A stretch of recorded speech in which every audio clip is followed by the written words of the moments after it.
জানো তো এখন করে আমি আমার আয়ু ঘুমিয়ে থাকি, ওর বাবা না উঠে পড়ে। আজকে শরীরটা একটু খারাপ লাগছিলো, আমি উঠে দেখি ওর বাবা অলমোস্ট ব্যাগটা রেডি করে রেখেছে। আমি শুধু আয়ুকেই রেডি করে দিয়েছি স্কুল যাওয়ার জন্য। ওকে স্কুলে দিয়ে ঘরটা একটু গোছাগুছি করে কিচেনে চলে গিয়েছিলাম। কিচেনে আর আয়ু না থাকলে রিহু আমার পেছনে পেছনেই ঘুরে। কি অবস্থা ছেলেটার, দেখেছো? গোটা মুখে আটা লাগিয়ে। আর কিচেনে ওর কাজগুলো কী জানো তো, আমি যে কাজগুলো করব সেগুলোকে খারাপ করা। আর আমি না আজকে ওকে একটু শাসনও করছিলাম, বোঝাচ্ছিলাম যে এমন করতে নেই বাবা। তারপরে ও দেখছি মির্চির পাউডারটা নিয়ে নিয়েছে।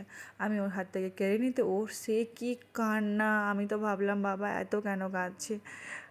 সে যাই হোক, আমার এই রুমটা না আমার বেবিদের, জানো তো, এই রুমটা বেবিদের জন্য সেট করেছে ঠিক কথা, কিন্তু ওরা এখনও অনেক ছোটো, তো আমাদের সঙ্গেই ঘুমোয়। এই রুমটা ওরা ঘুমোয় না বলে না, এই রুমটা সবসময় অগোছালোই থাকে। আমি ট্রাই করলেও না এটা ঠিকঠাক গুছিয়ে রাখতে পারি না। তাই আজ ভাবলাম অনেকটা খালি সময় আছে, এই রুমটা একটু গোছানো যাক। সে গোছাবো কি, আমার রিহু হয়েছে আজ একা, আয়ু নেই, স্কুলে গেছে, তো ওর তো মাম্মা চাই, ওর কাছে একটাই অপশান খেলার মতো আমি। আর ও বেচারা এখন করে না খুব একটা টিভিও দেখতে চায় না।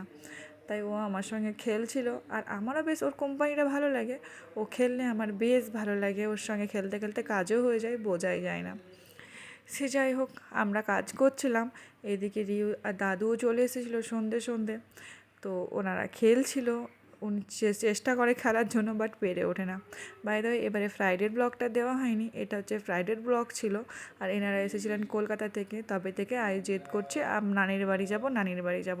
ভাবলাম এক্সামটা হয়ে গেলেই একবার ঘুরে নিয়ে আসবো ওকে। সে আর যাই হোক, আমাদের এই দুটো হিরোকে ফ্রাইডের লুকটা কেমন হয়েছে আমাকে অবশ্যই কমেন্টে জানিও, ঠিক আছে? চলো দেখা আবার নেক্সট ব্লগে। টাটা, বাবাই, আল্লাহ হাফেজ, সবাই ভালো থেকো।